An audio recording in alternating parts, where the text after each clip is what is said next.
The Uncharted Territories is a podcast about seeing the unseen in the world of matter. Join me, Shara Prophet, the Mind Magic Coach, and my partner, astrologer Scott Tejerian, as we take an esoteric look this season into the life, death, and afterlife of a variety of celebrities and public figures who lost their lives prematurely or unexpectedly. Hi, Shara. Hey, Scott. How are you? I'm doing really well. How are you today? Doing well. Thank you. Very excited again, as always. So our next case, we're looking at Prince. Prince Rogers Nelson. But you just say Prince because you know who Prince is. We do know who he is. We don't have to say the other names. It's just Prince. Prince is Prince. And for anybody out there who does not know who Prince is, he's only like the best musician, dancer, performer, writer. One of the most unique musical performers, or maybe the most unique musical performer that's ever lived. I mean, I rack my brain and I try to think, who has a voice, who can dance, who can play the guitar like that and any other musical instrument? Yeah. I mean, there's been great singers. There's been brilliant guitar players. There's been incredible dancers. There's been amazing multi-instrumental people. But I don't think there's anybody where you can put all of that into one bucket except for Prince. Yeah. And he's a man that can get away with wearing heels and like assless pants and a perm and nail polish. Yes. And still pull all the ladies. Like, who is this guy? Yes, exactly. Where did he come from? Oh my God. So yeah, pretty unique individual. Mind blowing. Yeah. I mean, the way this guy played guitar, and I know I brought this up in one of the last episodes with like Whitney Houston, how her Super Bowl performance just sort of rocked my just total awareness of anything, and just like there's a voice like that. Same thing happened when Prince played at the Super Bowl too. Oh my God. And it was raining outside. I was like in tears I was standing up in front of the TV just looking at him like, oh my goodness. What song was that? Because he did a cover of I mean he did like a medley of felt like all of his music, and maybe Purple Rain might have been one of the songs, and it just was like, did he tell God to make it rain right now? Well, he is a God. He probably made it rain. He made it rain. He made it rain. Exactly. It was a cover that he did. It was like one of those rock bands had done it. And I was just like, oh my God, he's covering the song. I can't remember. I need to pull it up though. Yeah. But amazing. Yeah. YouTube it's out there somewhere. But yes, he just an incredible human being. And I think of, there was also a legendary run at the Forum. They were going to tear down the Forum. I remember that. And Prince was like, no, you're not. Because I'm going to play here for like the next 6 months every weekend. Yep. $20 tickets. $20 tickets. Yeah. I went to one of those shows. It was amazing. Yeah. Tell me. Oh, it was great. About it? Well, the night that I went, he had Alicia Keys guest performing with him because every night he would bring somebody different out. And of course, who's going to say no to Prince, right? Yeah. If he beckons you and summons you, you show up. Oh, yeah. So, yeah, that night, Alicia Keys showed up and it was great. It was amazing. It was great. We had floor seats. It was pretty dope. Yes. And I was a little disappointed, though, because I had heard that in the previous shows that he would come out and he would do an encore, and he did not come out and do an encore that night. We stayed around for almost 2 hours waiting for him to possibly come back out. Yeah. I didn't go to one of those shows, but my sister did, and she said that he did like 7 encores when she was there, to the point where all the lights were on in the arena, all the house lights. It was just bright as could be. And he still came out there with like an acoustic guitar and just started playing. And it was like a much smaller crowd, because at that point they thought that he was done after the last encore. Oh my goodness. I wish I would have made it that night, because that's amazing. But I did get an opportunity to see him.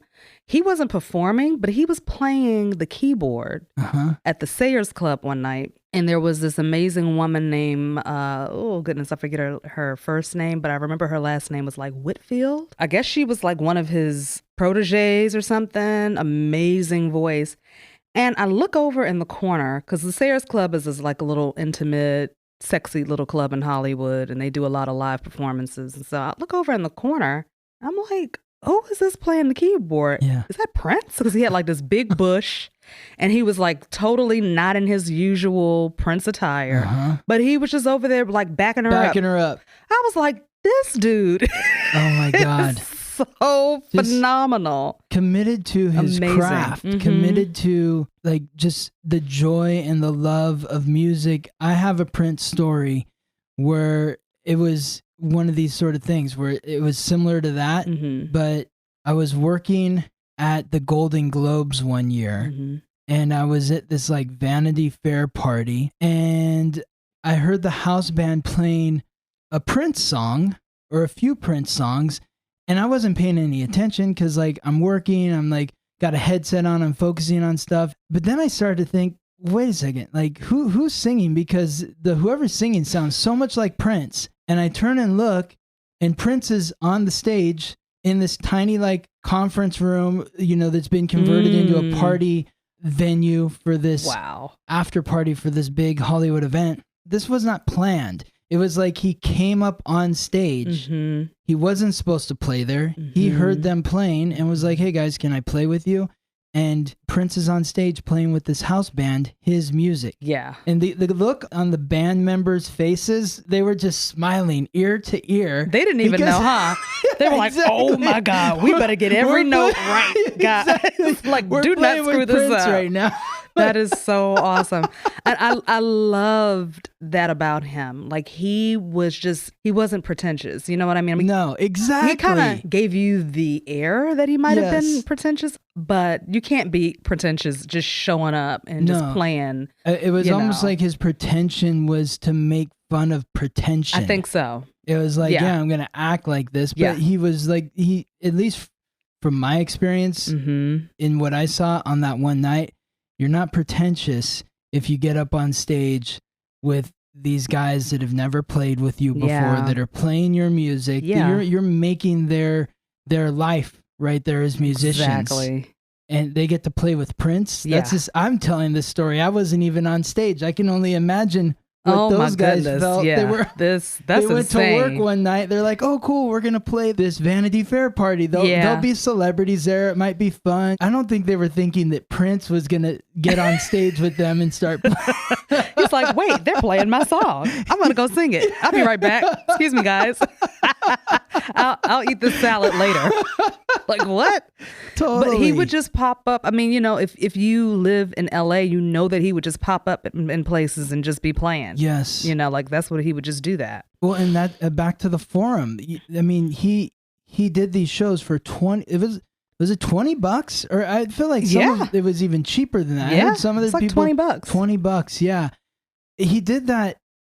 My understanding was he did that because he loved the Forum. He loved the acoustics in that arena. And he was like, you're not tearing this down. This is like a musical gem for performers. Like, so he just did these shows. Like, he doesn't have to do that. Doesn't have to. He didn't have to do that at all. And then stay for 7 encores as the lights go on in the house. No, guys, you can go home, but I'm still going to just keep playing here on stage.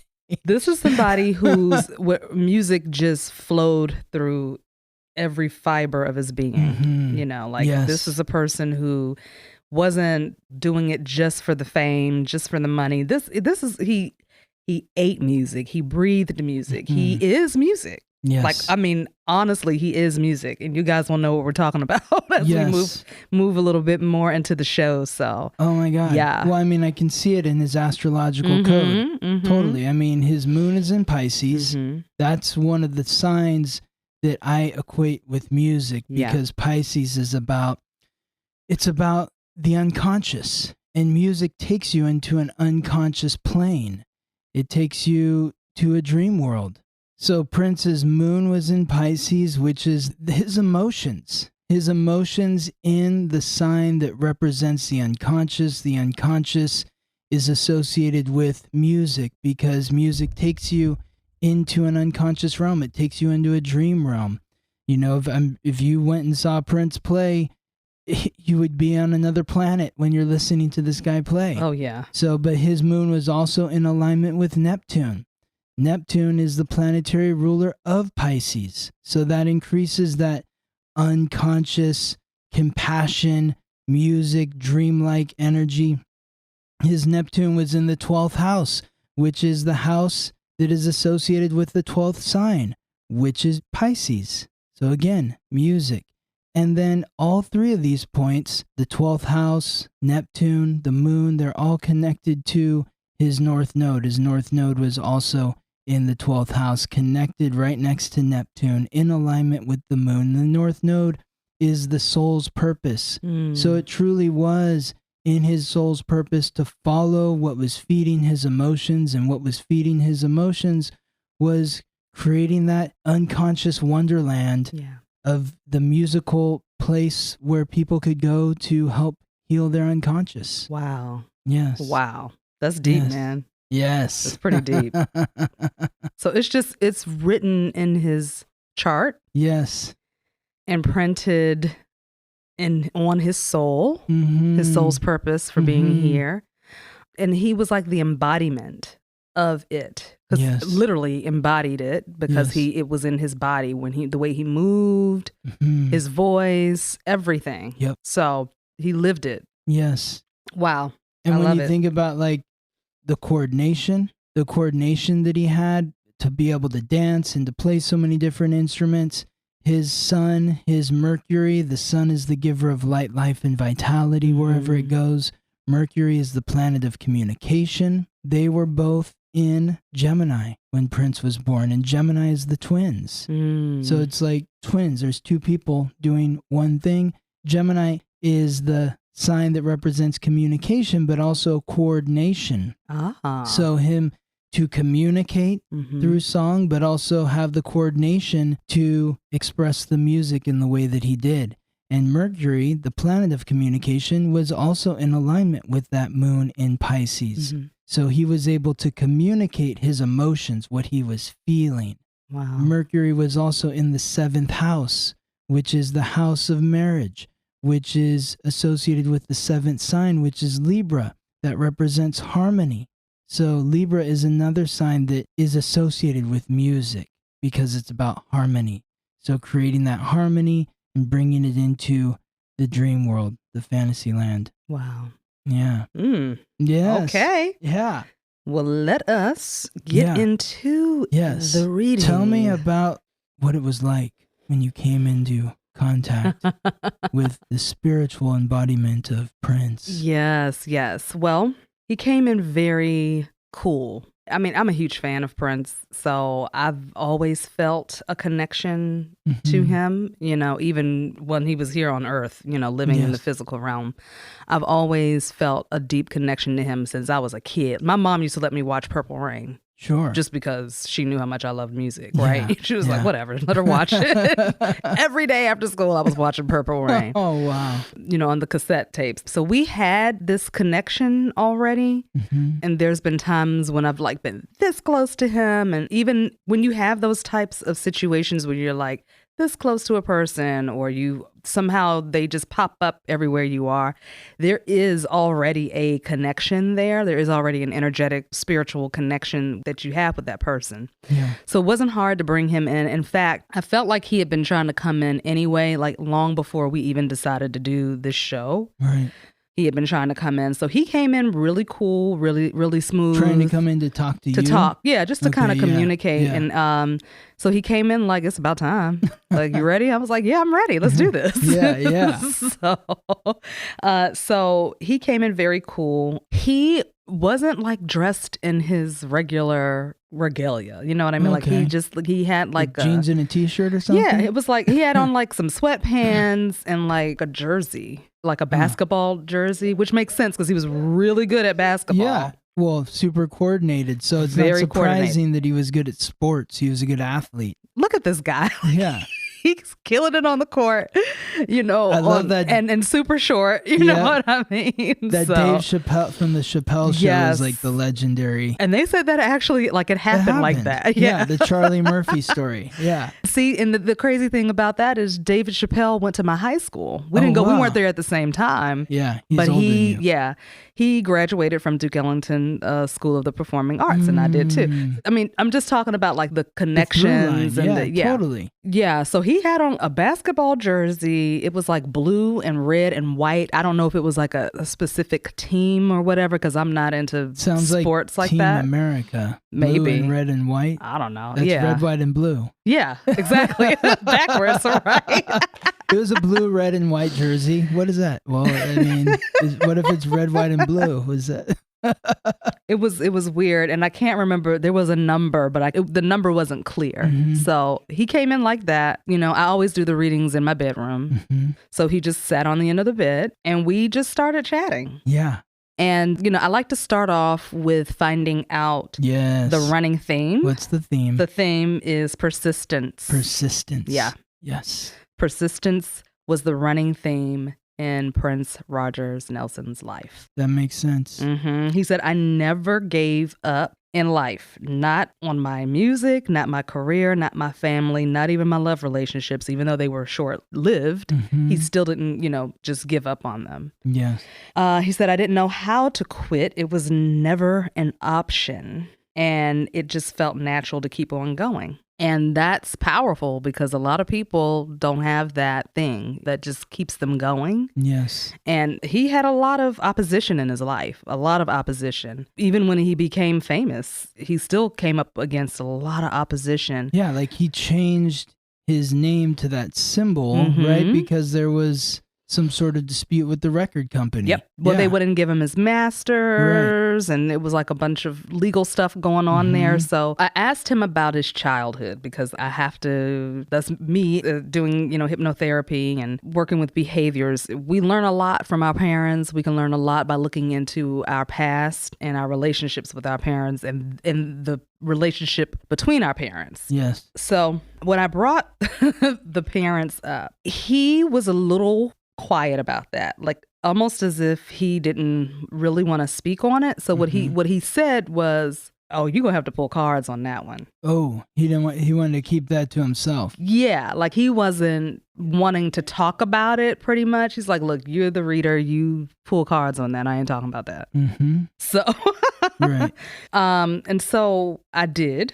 I pulled cards, and what came up was the 10 of Cups. Okay. 10 of Cups is the happy family, the two parents, the two children kind of frolicking and holding hands. And, it looks very happy. Okay. And then the 7 of Cups, the Death card, the 8 of Swords, Queen of Coins or Queen of Pentacles, and then the 9 of Swords and the 4 of Swords. And I will go through each one and let everybody know what that means for those of you who are not tarot readers. So basically, the parents started off happy together because I was really confused when that 10 of Cups came up. I was just like, well, the little bit that I know about his family, I didn't know that the parents did not stay together. Okay. So I was like, oh, what? They were happy? Right. But this was in the beginning. So it was, happy family, happy household. And this was kind of the desire because both parents were entertainers as well. Dad was a musician. Mom was an actress and also a singer. Isn't it interesting how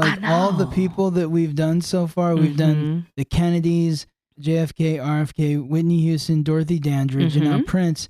All of them, they're basically following in the parents' footsteps. Yeah. Behavior. Yes. Behavior is learned. Yeah. Mm-hmm. What's the saying? The apple doesn't fall far from the tree or... Yep. Absolutely. Truer words never been spoken. Yes. So, yeah. So interesting. So when you catch yourself acting like your parents, because one day you'll be like, oh my God, I'm acting like my mother.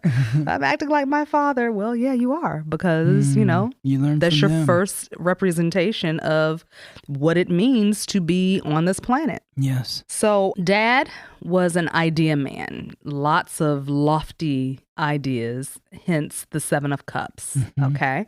7 of Cups represents, you have like pie in the sky ideas. You have a lot of options, and you're wondering, what should I do? Which is a good idea? Well, I want to do all of them, but there really isn't, and there's not quite a strategy put in place yet. Yeah. There's just these great ideas. So he had a lot of lofty thoughts. He was very creative. He was a jazz pianist and was searching for liberation, rebirth, hence the death card. Okay. But he always felt bound because he couldn't provide for his family like he wanted to. Always some financial issues, straight up artist. He fell into the category of a starving artist. But he wanted to provide for his family because that was part of the plan. Part of the plan was we're going to be artists, musicians, and play together. Mom and dad were supposed to play together, have a family, and be happy. That was the goal there. Didn't work out that way, but that's where the Eight of Swords comes in. The Eight of Swords is the self-fulfilling prophecy, the feeling like you're bound when really you're not. You do have everything you need to break free of your own mental prison. But, our thoughts run away with the spoon, right? Yes. So that's kind of what he dealt with.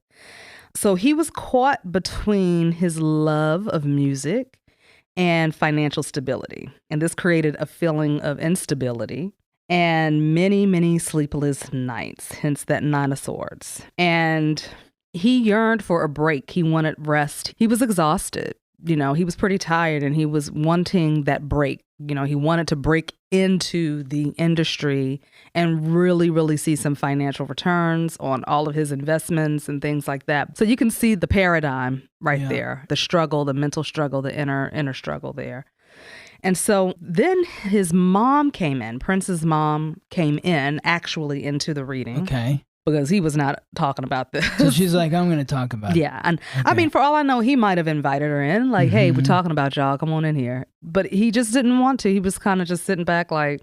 Well, it's interesting because he's a Scorpio rising. So that's the outer shell, the face, the body, the personality. That's what you're showing people when you're around people that you don't know. Yeah. You're showing your rising sign. And Prince's rising sign was in Scorpio, which is the sign of secret. So it's no wonder he would hold the cards close to his vest.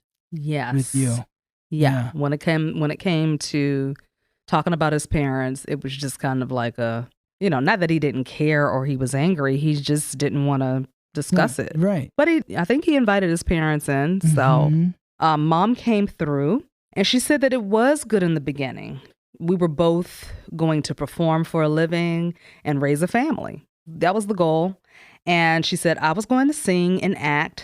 John, who was his father, was going to play music and we were going to live happily ever after. So that's that. They were kind of telling me a story from beginning all the way to the end when the cards came out. And, she said, but money was scarce. And that put a lot of pressure on us and on him, the father, being a man. Regardless of his love for music, he's still a man. He still created children. And you got to provide. He wanted to provide, but I don't think he quite knew how to do that. He didn't want to give up his first love, which is music, right?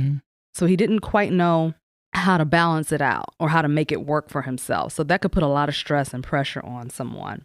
So he wouldn't quit doing the music. So she said, I had to leave. And she became, now I don't know how true this is because I tried to do some research, but I couldn't find it. But she said she became a dental assistant to bring in steady income. So I tried to look that up because I kept saying, dental assistant? Is that what you're saying? She was like, yeah, I was a dental assistant. So if somebody out there who's close with the family is hearing this, I would love to find out if that's an accurate reading. Get a confirmation. Yeah. So that's what she said. She said, I never stopped singing. And John was very abusive to me because she reminded him of his failures.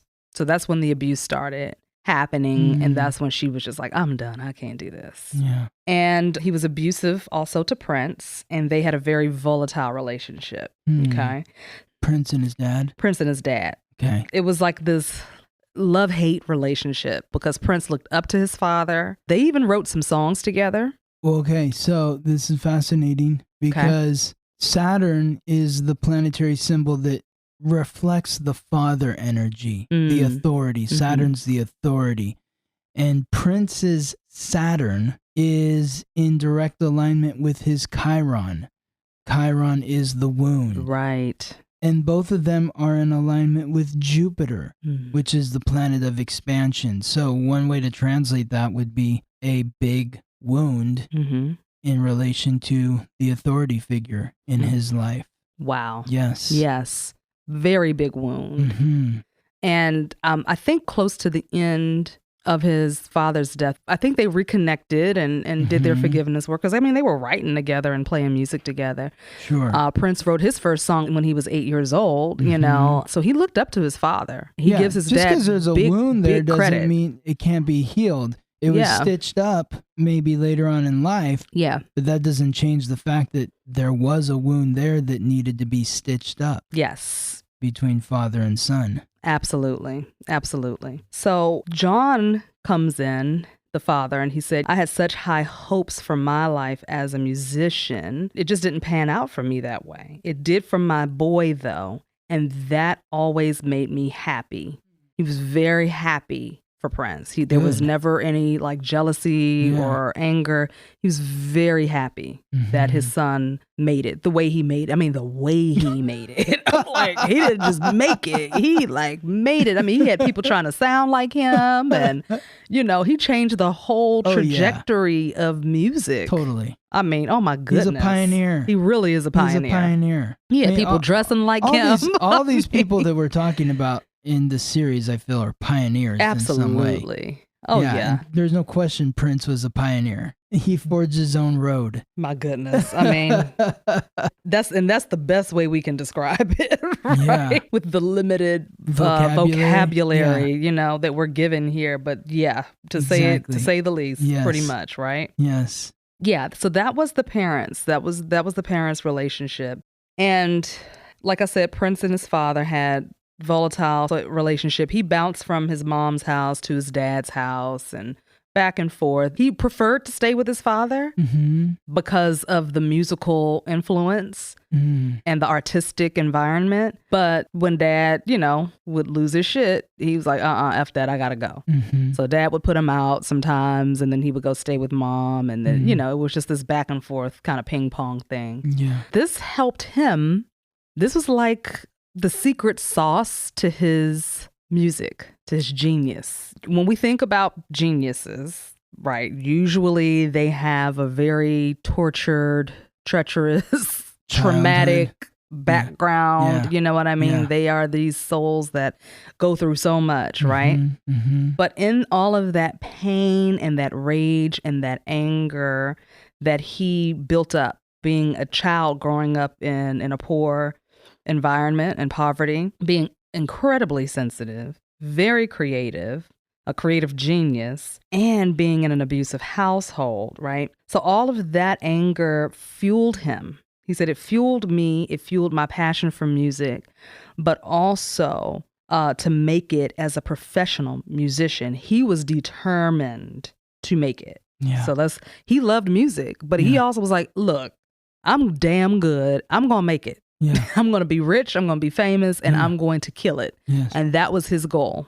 So that's why he was very persistent. He said, this is why I was so persistent. I could not stop until I reached that goal. And I mean, honestly, if he was still here, he would still be playing, he'd still be making records, he would still be doing all of that. Totally. Probably in a wheelchair still doing it if he needed to, you know? Yes. Yeah. I mean, didn't they find like he had a vault of like, I don't know, hundreds of songs that he recorded. My goodness. Yeah, that hadn't been released yet. Exactly. Absolutely. Yeah. Absolutely. So we started talking about his relationships with women. Well, before we get there, I just want to touch again on like the persistence note. Yeah. Because when I think of persistence from an astrological perspective, I think of Scorpio, because Scorpio is the most willful sign. Yeah. And not only was Prince his ascendant, which is the essence of his soul, his face, body, personality,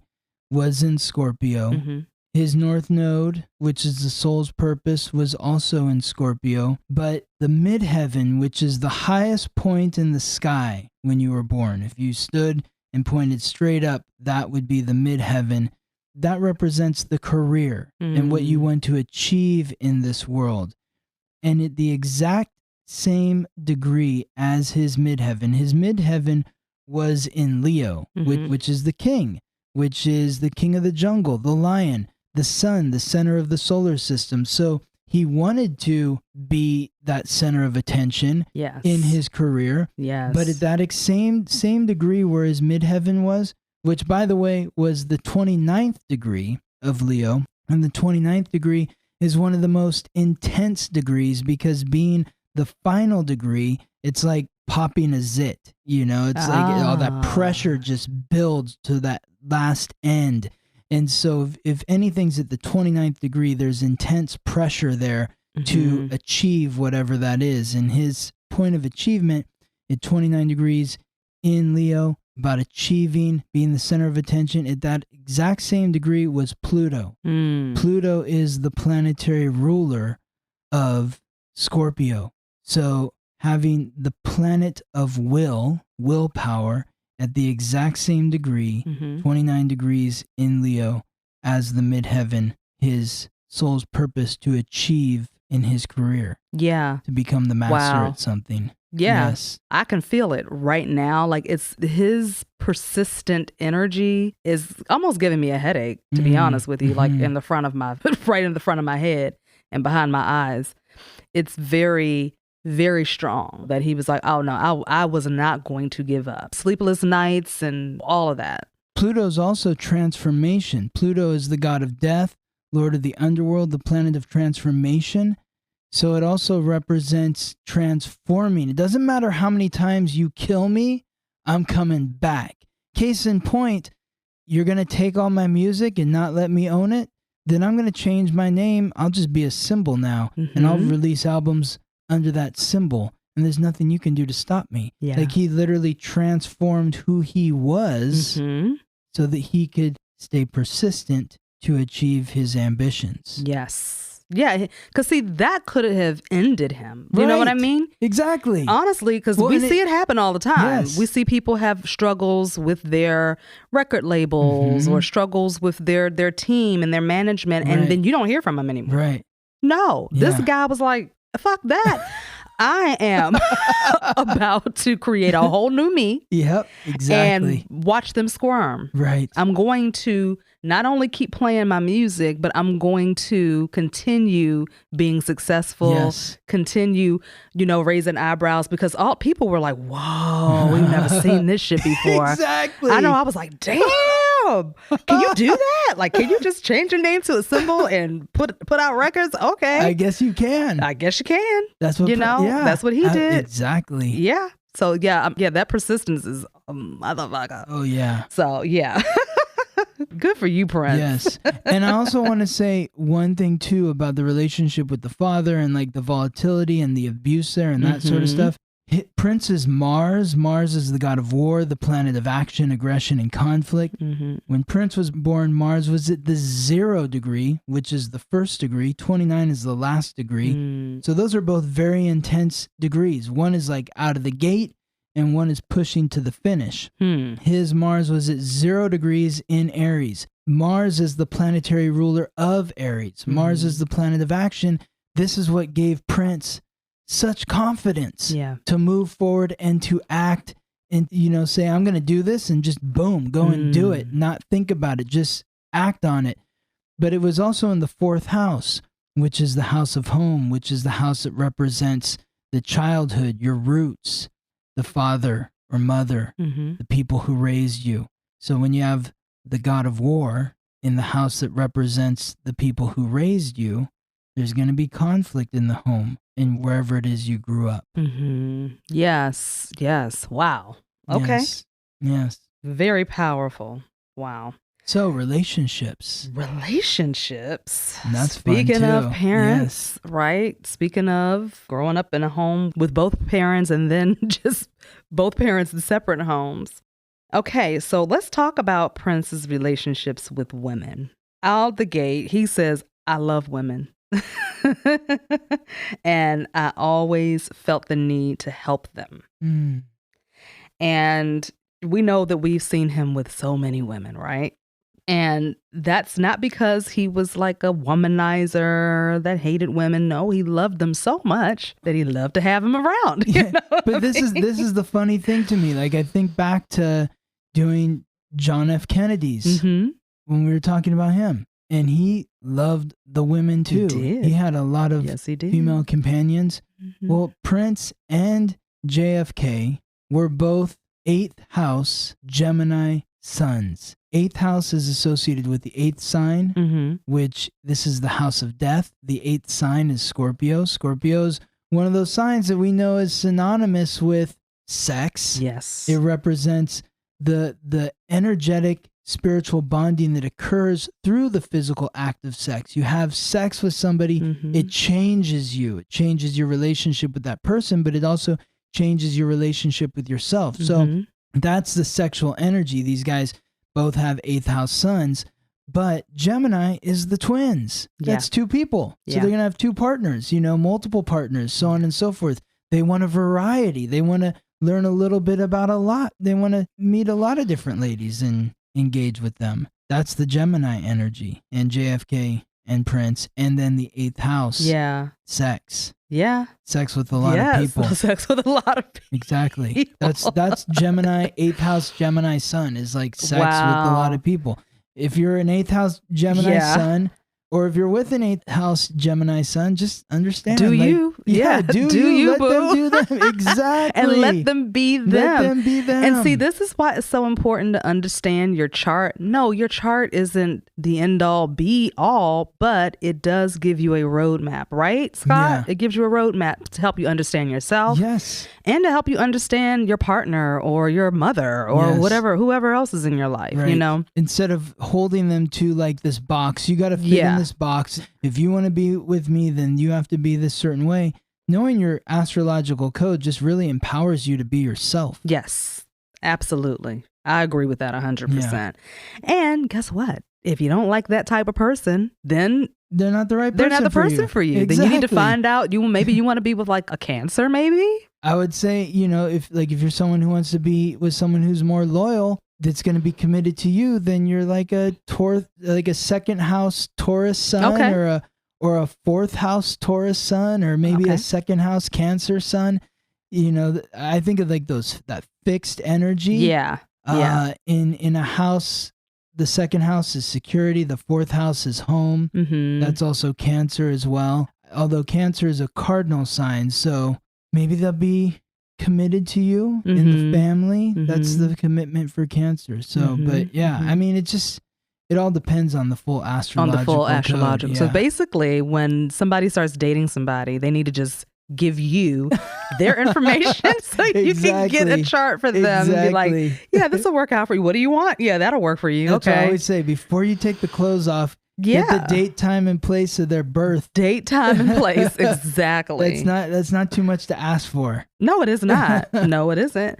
But you would be surprised sometimes when I'll ask a guy like, hey, can I get the date, time, and place of your birth? Yeah. They're like, what do you want? Why do you want it? I'm like, dude, I'm not asking for your social security number. Exactly. I can't do shit with just the date, time, and place of your birth. Yeah. You know what I mean? What am I going to do with that? I can find out a lot about you. Yeah, I'm going to find out a lot about you. And if you're going to hide from that, then maybe this isn't going to work in the first place, right? So, yeah, guys. All right. Keep that in mind. All right. So Prince, his relationship with women, right? He said that he felt the need to help women career-wise because my mother needed help and worked hard without the financial support of a man to assist her. So I always felt an allegiance to women for that reason. I think that's beautiful. Absolutely. Yeah. Well, his Venus, which is the planet of relationships, it's the feminine planet. Venus is Lady Luck, the goddess of love and beauty. The planet of relationships was in the 6th house, which is associated with the 6th sign. That's Virgo. That represents service. So being of service to the feminine. Really wanting to be of service to the feminine. Yeah. At the same time, his Venus was also in alignment with his Uranus, which is the planet of rebellion. Mm-hmm. So he was of service to the feminine, Mm-hmm. but he also wanted independence in that relationship. Yeah. So it's like, I'm going to help you out, Mm-hmm. but you know that I'm still being individually me. Yes, absolutely. I'm not like all of a sudden going to be, Mm-hmm. doing your laundry and Right. that kind of stuff. Sitting on the couch waiting for you to get home. No. Because, I mean, let's just be real. Music is his first woman. Mm-hmm. That was his first love. Right on. You know, so that's who he was married to. Yes. Yes, indeed. And he actually talks about that. I asked him, I said, why was it hard for you to stay in relationships? And he said, because music is my first love and always will be. She took up space in my heart. Yeah. And my thoughts. So no matter how much I cared for someone, music came first. Mm-hmm. And then he said, at the first sign of someone not supporting that or bringing any drama into my life or any distractions, I was out. Yes. So that was important to him. And I feel like the women that he connected with were also in the industry and were also, looking for the same thing, right. So they understood that. And that's why he was able to have a new protege. Yes. Every 6 months or whatever, every year or whatever, Sure. And so I asked him, were there any regrets? And, regret as far as not having some relationships work out or letting something go, whatever. Mm-hmm. And he said, I do regret not working harder with Maite, his wife. Yes. Okay. And he said they lost a child and the grief was unbearable. He said, I was very angry. I was angry at her because there was nobody else to blame, pretty much. That's all he could do, was just be angry at her. Yeah. And so he said, plus the pain was a distraction. Here we go with the distractions. Couldn't have distractions. Mm-hmm. And all I could do was go back to my music. The one thing that never hurt me. Wow. So, yeah. And he said they grew distant. He grew hardened. He grew cold towards her when she needed him the most because she was grieving too, And he said, I will forever regret. I will always regret handling that situation that way. So, yeah, that's pretty... it's pretty heavy to be carrying that weight around. First of all, the loss of a child. Secondly, the loss of your lover, right? Because he had to love her enough to marry her and put a child inside of her, and plan and be happy. And so that's heavy. That's a lot of loss. Absolutely. And I know for a fact that he didn't go through the process of handling the emotions attached to that loss. And a lot of people will try to just work harder and do things to distract them from the pain and the loss. And they just sweep it under the rug and bury and bury and bury. And pretty soon what happens is the body responds. Yep. The body will say, hey, you're not paying attention excuse to what me. you need to be paying attention to. You see all this shit that you just put on me and in me? We can't operate this way. We cannot function like this. Yes. We're going to start shutting down so that you will pay attention and handle it. And that's exactly what happened. Yeah. That's exactly what happened with him. Yeah. So now we're moving into health, nutrition, the body, right? There were some nutrition issues, some kidney issues, pain in the lower left back, up and down the spine, shoulders and neck. He was using Vicodin and opioids for the pain. Okay. So let's talk about really quickly about the areas in the body and what those represent emotionally. So malnourished means that you're not getting the proper nutrients. Okay. And this could be a reflection on childhood, where he felt like he didn't receive the nurturing and the stability that he needed as a child, which makes sense given the situation that he was in with his parents. Yeah. Even though his mother wasn't abusive to him, she was also concerned with putting food on the table, right? So this probably wasn't a whole lot of emotional support there for him. Dealing with an abusive father, living in a poverty-stricken environment, bouncing from house to house, basically having to kind of take care of himself and pursuing a music career. Yeah. So it's a lot of malnourishment when it comes to the nurturing portion of that. So kidneys represents the water element, right? Emotions, filtering thoughts subconsciously. So we're thinking about all of the anger. When you get angry, the anger usually sets into the kidneys. Well, it's interesting, again, because I'm going to bring up John F. Kennedy again, because he had kidney issues. Yes, he did. And it's a little different in Prince's astrological code than Kennedy's. But I see where this takes shape for Prince, because his Chiron is connected to Jupiter, and Jupiter is in the sign in Prince's astrological code. It's in the sign of Libra, and Libra is the sign that rules the kidneys. So he had a wound in relation to his kidneys that he wasn't paying attention to because he wasn't dealing with the pain inside himself. So it had to manifest in the physical body so he would pay attention to what he needed to pay attention to. Yes.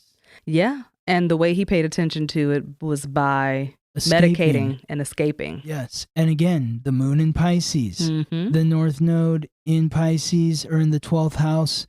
Pisces not only represents music, but also drugs and alcohol. Yes. If it's not used properly. Absolutely. Yes. Yep.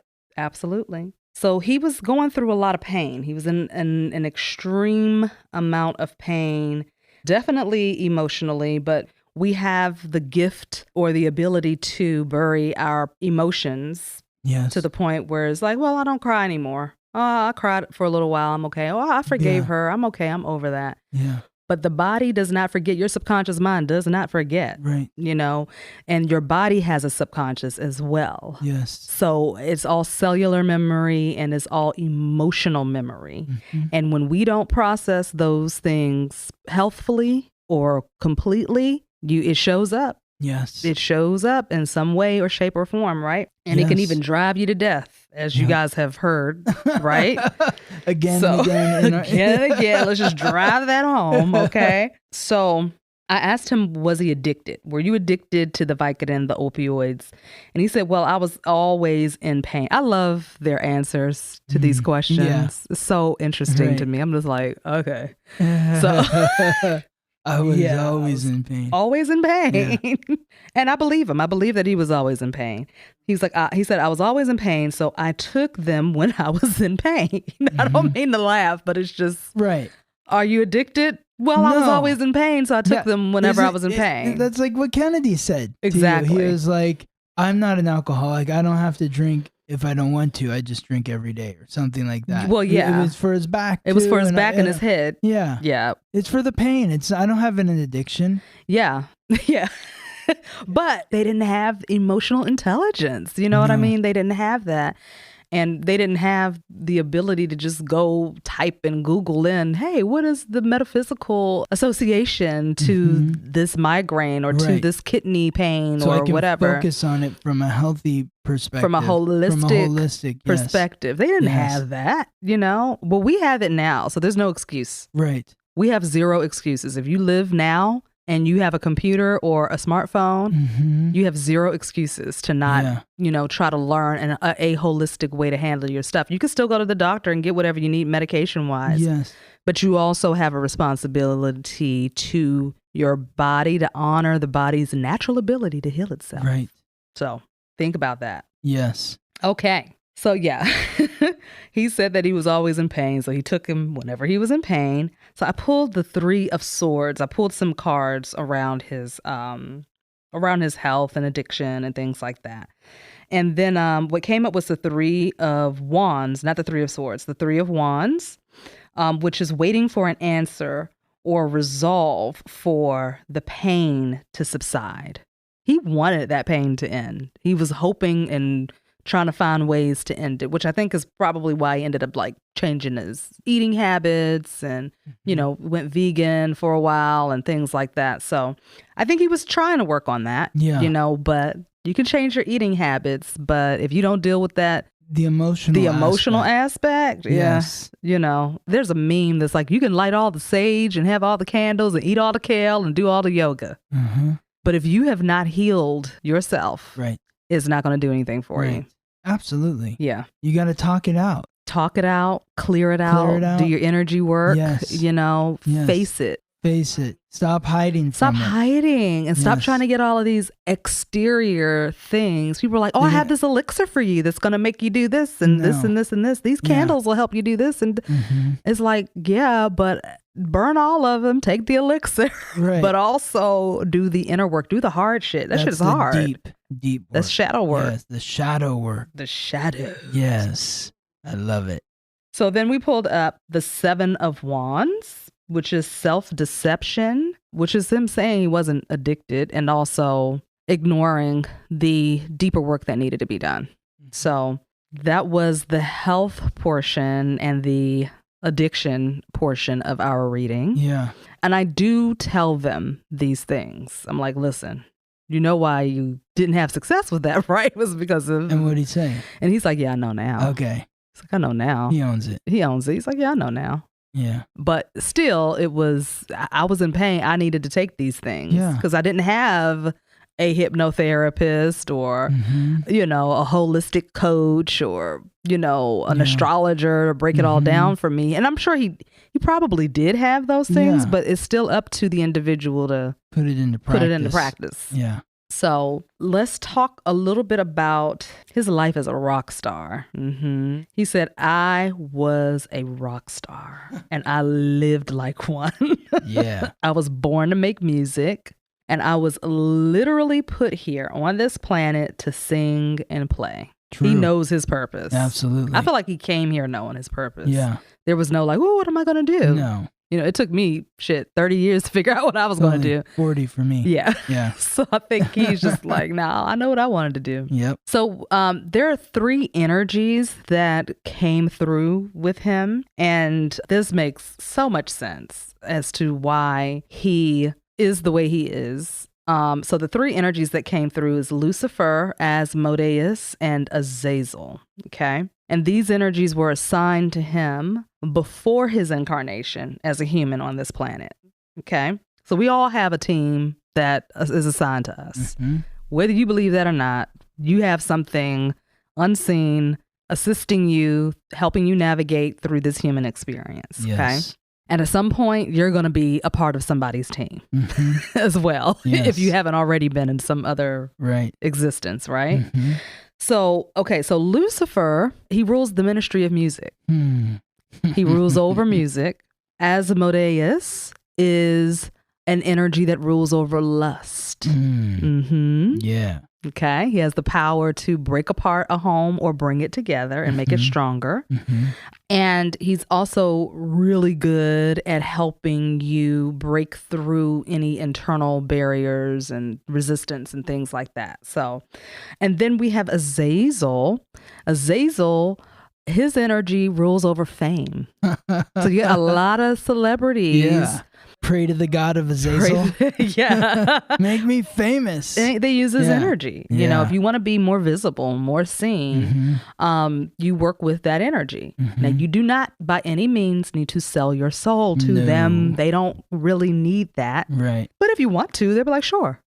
That's just like if somebody calls me and they're like, hey, I want to pay you $100,000 to work with me for 6 months. Now, that's not a service that I offer. Right. But I'll take it. You know what? Yeah. Okay. Sure. Yeah.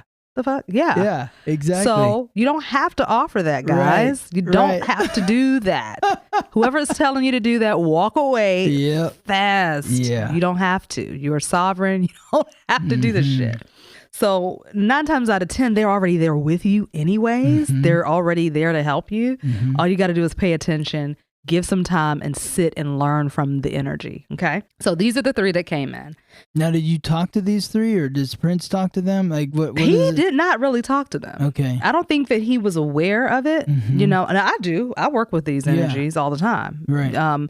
But on his behalf, no, I didn't talk to them. Right. I just felt them around him, and they said, "Oh, well, we were assigned to him since he was a baby, So this was his destiny, and we were here to make sure that it played out that way, Yep.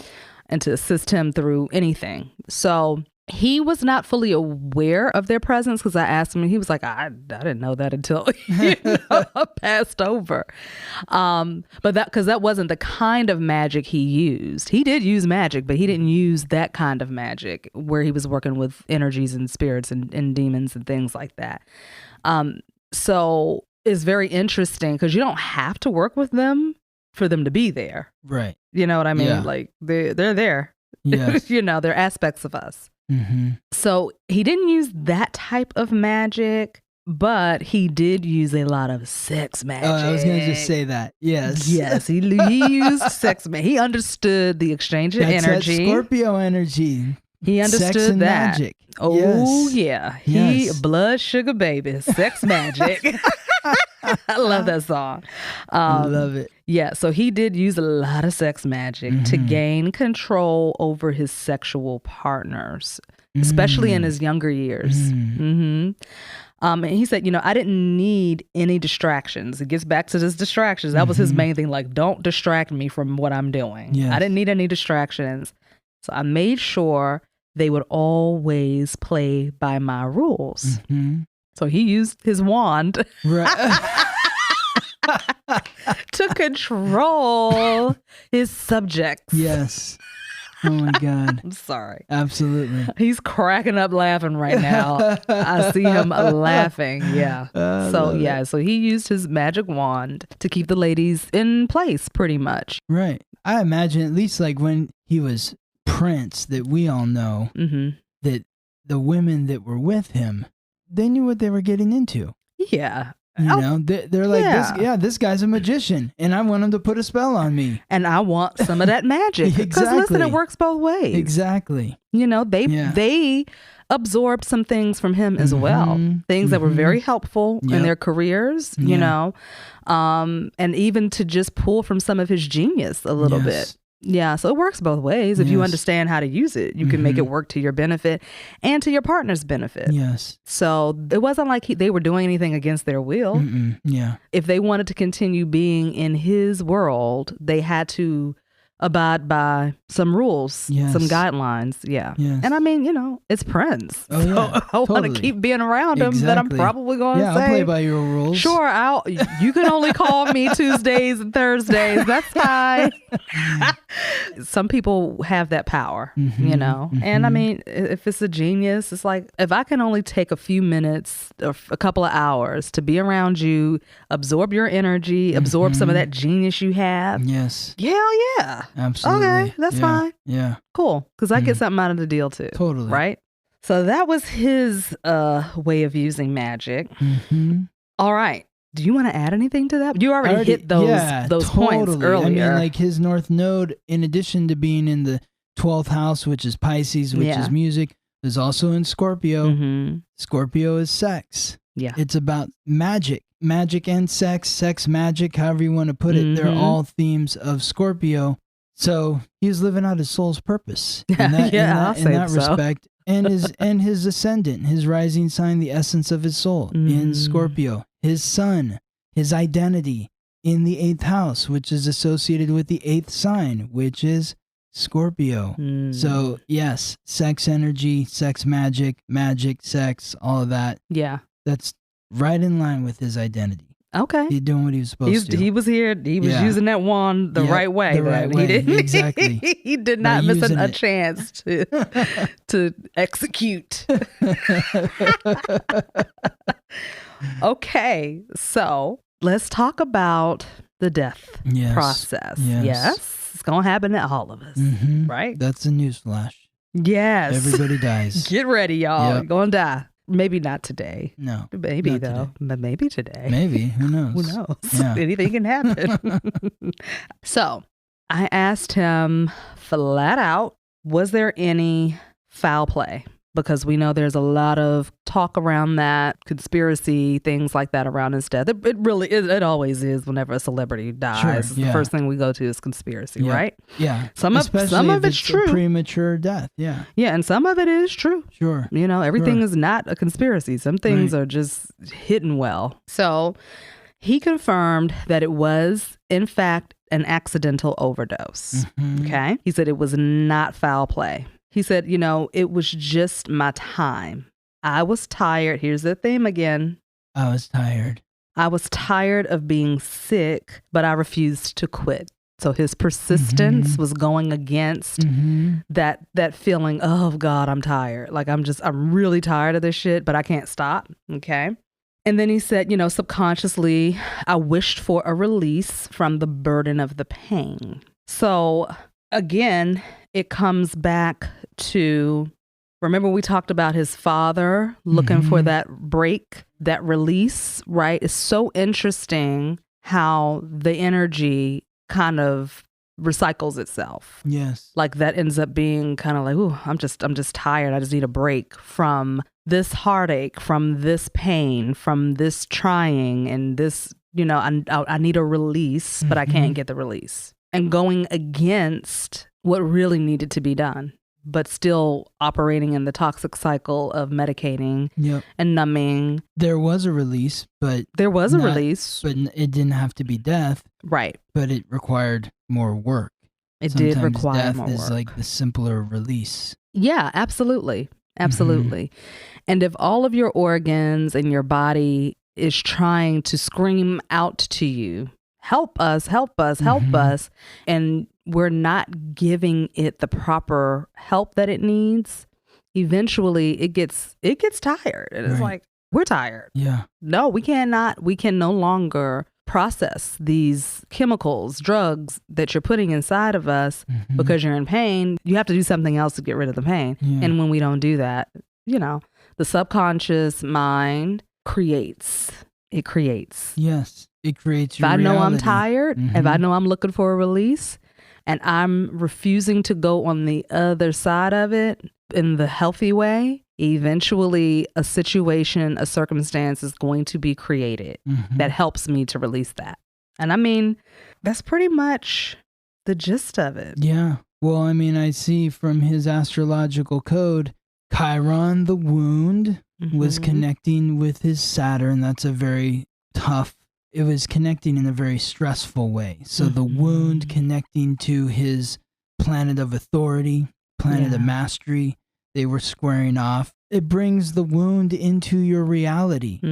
So it's either face it or fall to it. And then Uranus, the planet of the unexpected, was also in alignment with Saturn, which is a very tough alignment as well because... Well, I mean, if you just think about the myths of Uranus and Saturn or Kronos, Uranus is the Greek god, Saturn is a Roman god, but in the Greek myths, Saturn is Kronos, and Kronos was the son of Uranus who castrated Uranus. So there's a very stressful alignment there. So the transiting Uranus, the Uranus that was in space at the time of Prince's death, was in very hard alignment with his Saturn, with Prince's Saturn, and it was in direct opposition to Jupiter expansion, and it was also in alignment with Prince's Chiron, his wound. So it was like an unexpected, giant, realistic shift to the wound. Yeah. It's like, it's over now. Yeah, well. That's the big one that I see. Well, that's in alignment with what came through. Yes. It is what it is. It's not sad. It's just what it is, It's just looking and having some understanding of it. I mean, Mars was also in alignment with Uranus as well. Yeah. So, I mean, that's action unexpectedly. Yeah. So. Yeah. Yeah. Take care of yourselves, guys. Yes. Take care of yourselves. I always say, like, if you feel something in the body, that is... That's a loud and clear message. Yeah. Like, something needs to shift here. Sometimes it's just stuck energy. Like if you're doing your work daily and you're like, oh man, why is my head hurting or whatever. It could be just stuck energy. Maybe you need more water or whatever. Yes. But we do need to learn how to tap into our higher awareness and learn how to talk to the body. Yes. So the body can give us the information that we are needing. Yes. And listen to it and do what it tells you to do. Pay attention. Yes. And that's exactly what his message is for humanity. Yeah. So what was his, you always give He just said, pay attention and be aware of yourself. I was not aware of certain things that I needed to be aware of. My mind was just kind of trained on doing what I love to do, that I ignored things that needed to be paid attention to. Pay attention to the tension. Yeah. Oh, that's good. When you feel tension, pay attention to it. Yeah. Pay attention to the tension. It's telling a story. Yes. Absolutely. Well, I want to thank you, Shara. I want to thank Prince. Yes. Thank you, Prince. And thank you, Scott. You're welcome. Thank you. Welcome. I always learn so much when we do this. Well, thank you. I enjoy and love your conversations with these heroes of mine, these people I've looked up to. Prince in particular, amazing human being, a gift to our consciousness on Earth. And so yes, thank you. Yes, and you're indeed. Welcome. And thank you to our listeners. Yes, thank you guys for your energy, your time, your ear. Yes. We'll see you next time, Shara. Yeah, see you next time. You've been listening to The Uncharted Territories, where we see the unseen in the world of matter. If you would like to support the podcast, subscribe. We've talked a lot about the subconscious mind and the importance of healing our wounds from the past. As an energy healer and a certified hypnotherapist, I help people understand how the mind works so they can harness the energy of the subconscious and tap into their inner power and make those positive long-term changes in their lives. If you're ready to make that change, you can book a session with me by connecting at opendoorhypnosis.com. I look forward to working with you. If you'd like to learn more about who you are, where you come from, why you're here, and what you're meant to do with your life, contact me, Scott Tejerian, at theweeklytransit.com, and we will take a close, detailed look at your astrological code. My purpose is to help you understand who you are so you can accept, appreciate, and love the divine, unique miracle that is you.